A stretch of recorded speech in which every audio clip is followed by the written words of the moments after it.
Hi, my name's Ian Rosen. I'm the President and Chief Operating Officer of Harry Rosen. It's been a really fun journey. I joined the business in 2018, and the reason I chose to join the business was because the leaders at the company and a lot of the key players were not happy standing still.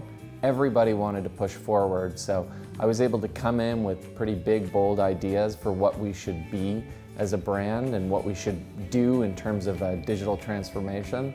But everybody who's on the team who are, have been with us 10, 15, 20 years, we're more than happy to learn something new, push the thinking even further.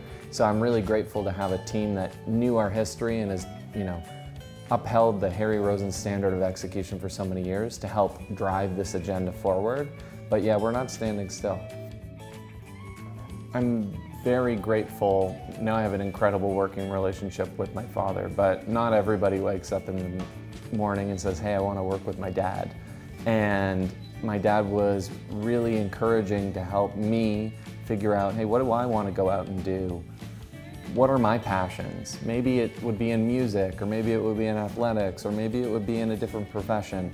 He gave me the space to figure that out, and it's actually really coincidental that I ended up exactly where I wanted to be, and just so happened to have a family business that kind of coincides with my love of fashion, as well as my love of retail and digital technology. So all those things were able to come together. I spent many years just keeping it as far away from me as possible. What kind of business person did I want to end up being? What got me excited? And the real thing that made me realize I wanted to join the business is I can't get excited about work that I'm doing if it doesn't have a client on the other side, a real customer. Because the thing that I love about my job is we get to think and design and pontificate on what a customer might do. Then we have to build it and they have to do it. And if they don't, we have to learn from it and do it better, and it's really exciting.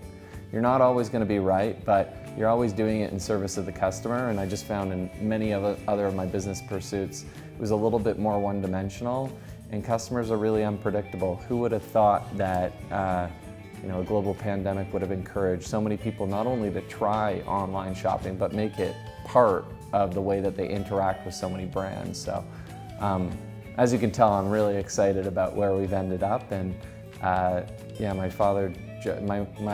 father's very happy that I joined the business, but there was definitely no real pressure to do it. And I think that actually made it a lot easier for me to make the decision myself. How has our brand evolved over the last 68 years? Really, we're not your father's suit store anymore. We're my father's suit store, but not yours. And so many Canadian men have that memorable experience of shopping at a Harry Rosen store growing up, their first business suit, their wedding tuxedo, their wedding suit. There's so many powerful moments, and we've been so lucky that so many of those men have introduced us to their sons, and that they've continued shopping with us. But we're really introducing ourselves in different ways to customers. As I said, we're in sneakers, we're in grooming and personal care. We have a lifestyle business going on, so there's just so many opportunities, and we need to make sure that those experiences are just as powerful as that wedding suit, as that first range of suits was back in Harry's day, and also in Larry's day. And we still do great suits. We still it's still a really core part of our business, and we're pushing the boundaries there, but it's just so much more dynamic these days.